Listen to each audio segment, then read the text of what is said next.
Banyak flyer bisnis yang bisa dikelola dari sebuah usaha peternakan ini, khususnya di domba. Yang pertama berkaitan dengan konsumsi harian maupun bulanannya. Ya, kita bicara masalah daging. Untuk harian kita bisa melihat peluang bahwa jarak 15 km dari titik kandang kita, seandainya ada rumah satean 10 rumah satean saja dengan kebutuhan 2 atau 3 ekor per hari, kita bisa kalkulasi kebutuhan untuk konsumsi rumah satean itu di kisaran radius 15 km dari tempat tinggal kita mencapai 20 sampai 30 ekor per hari. Per bulannya bisa mencapai 600 sampai 900 ekor. Itu baru pada lingkup kecil konsumsi.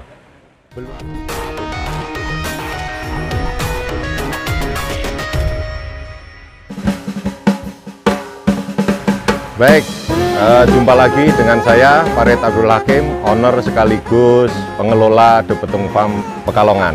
Hari ini kita masih ada di kandang kedua The Petung Farm 2 yang ada di wilayah Banjarrejo, Kecamatan Karanganyar, Kabupaten Pekalongan. Pada kesempatan kali ini kita akan mencoba membahas tentang peluang bisnis di peternakan domba. Beberapa hal yang secara manajemen pemasaran, tentu ending dari sebuah usaha adalah pemasaran. Banyak flyer bisnis yang bisa dikelola dari sebuah usaha peternakan ini, khususnya di domba.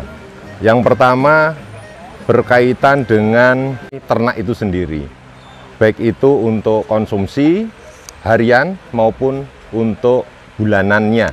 Ya, kita bicara masalah daging. Ya, untuk harian kita bisa melihat peluang bahwa jarak 15 km dari titik kandang kita, seandainya ada rumah satean 10 rumah satean saja dengan kebutuhan 2 atau 3 ekor per hari, kita bisa kalkulasi kebutuhan untuk konsumsi rumah satean itu di kisaran radius 15 km dari tempat tinggal kita mencapai 20 sampai 30 ekor per hari. Per bulannya bisa mencapai 600 sampai 900 ekor. Itu baru pada lingkup kecil konsumsi. Belum lagi ketika di ritual keagamaan. Ada tradisi orang muslim di Indonesia ketika ada kelahiran putra-putrinya, mereka melakukan kegiatan yang disebut akikoh. Belum lagi nanti ketika tahunan ada yang disebut sebagai Idul Adha, yang mana secara serentak umat muslim yang mampu mereka melakukan penyembelihan hewan kurban. Salah satunya adalah domba. Ini baru pada sektor daging. Belum lagi ketika untuk di jenis domba kambing, yaitu tentang milkingnya, susu. Nah, kala di masa pandemi ini susu kambing begitu besar peluangnya untuk bisa dikembangkan. Ini beberapa hal berkaitan dengan usaha peluang bisnis untuk usaha peternakan domba kambing. Belum lagi usaha-usaha turunan lainnya, bagaimana kita bisa membuat pakan ternak yang bermutu baik. Ya, misalkan kita sebagai penyedia pakan serat, kita buat untuk silasenya, fermentasi, konsentrat, dan sebagainya. Apabila ini nanti bisa kita kelola dan kita kembangkan dengan baik, maka bisa menyerap banyak tenaga kerja sekaligus mampu memberikan peluang keuntungan yang cukup signifikan. Ya, walaupun dengan margin yang begitu sederhana, akan tetapi ini menjadi peluang dan bisa diperoleh keuntungan yang bisa luar biasa. Dengan memanfaatkan limbah pertanian maupun limbah industri pangan yang bisa kita kelola menjadi pakan ternak yang berkualitas, ini pun bisa mendapatkan peluang usaha untuk sebagai penyedia pakan ternak domba kambing. Antara domba dan kambing sebenarnya sama peluangnya, hanya saja memang itu adalah selera masyarakat. Pada daerah-daerah tertentu ada yang lebih cenderung memilih kambing sebagai ternak kurban. Ada di daerah tertentu juga lebih memilih domba sebagai ternak kurban. Tentu persiapan sebelum ke arah itu kita juga harus menentukan dulu bagaimana pemilihan bakalan yang akan kita gunakan arahnya ke Idul Kurban, ya. Jadi sebelum kita melakukan kegiatan fattening untuk penggemukan ke arah ternak kurban itu, maka kita harus menyediakan beberapa hal, terutama ketersediaan pakan yang bernutrisi baik, kondisi kandang yang cukup representatif untuk kelayakan dari ternak itu beradaptasi, sehingga ketika kita melakukan kegiatan fattening ternak untuk arah ke ritual keagamaan terutama di Idul Adha itu menghasilkan bobot timbang yang baik dan perform ternak yang sesuai dengan syariahnya. Di beberapa daerah tertentu lebih cenderung menggunakan kambing, ya, contohnya misalkan Jawa Randu, ya, karena Jawa Randu itu secara pertumbuhan daging juga cukup baik dan kemudian perform ternaknya juga cukup mumpuni untuk dijadikan sebagai ternak kurban.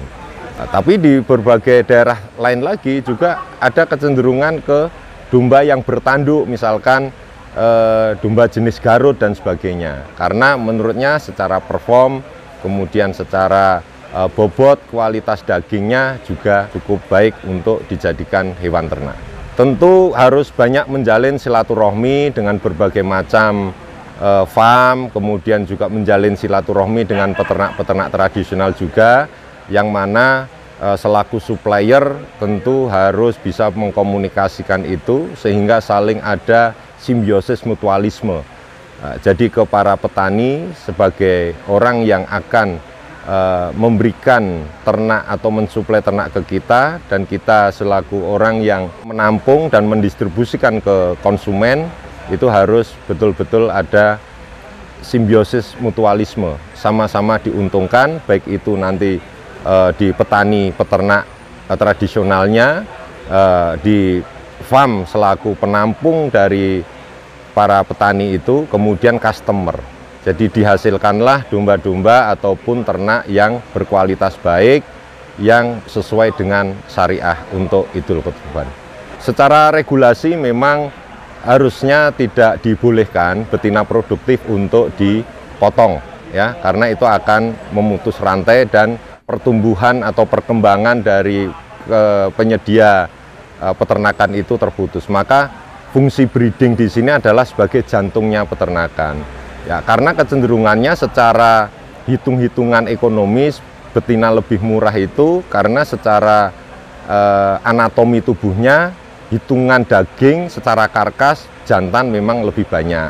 Jadi kalau bobot hidupnya sama, tetapi nanti hitungan karkasnya antara jantan dan betina pun juga berbeda. Karena nanti ketika jatuh di harga karkasnya, jumlah kilo karkasnya lebih banyak jantan, ya.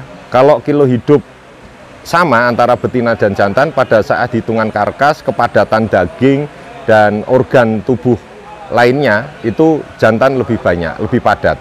Ya, kalau betina kan ada organ reproduksi dan sebagainya, itu mengurangi bobot dari timbangan karkas.